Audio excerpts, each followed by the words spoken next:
Soyez les bienvenus à autre épisode de Gringoglot en français.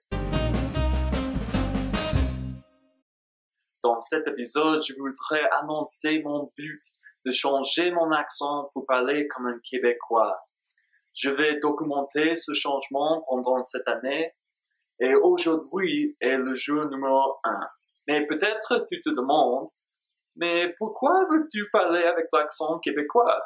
Le français métropolitain, c'est-à-dire le français standard qui se parle en France, est plus commun et probablement plus utile dans le monde francophone, n'est-ce pas? Bon, tu as raison.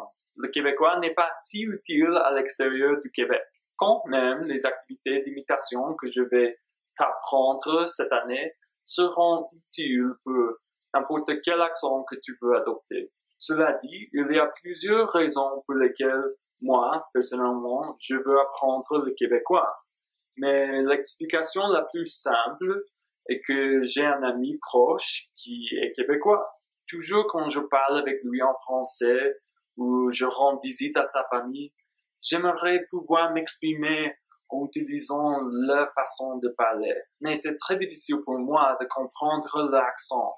Et ils utilisent plein de mots que je ne connais pas. Autre raison est que je connais beaucoup de gens en Amérique latine, des Brésiliens en particulier, qui apprennent le français standard, mais qui veulent voyager ou même vivre au Canada.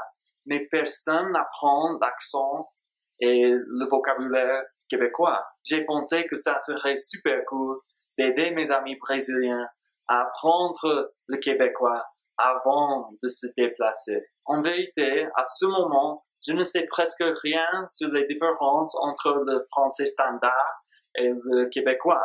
Mais je sais que mon objectif d'apprendre le québécois m'encourage beaucoup à me redédier à l'apprentissage du français. Parce que j'ai un motif réel pour changer et améliorer ma prononciation et ma manière de parler. Alors je sais qu'il sera tellement difficile.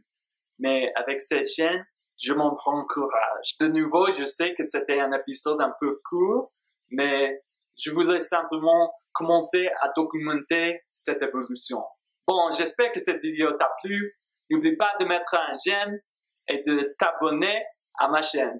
À la prochaine. Salut, salut.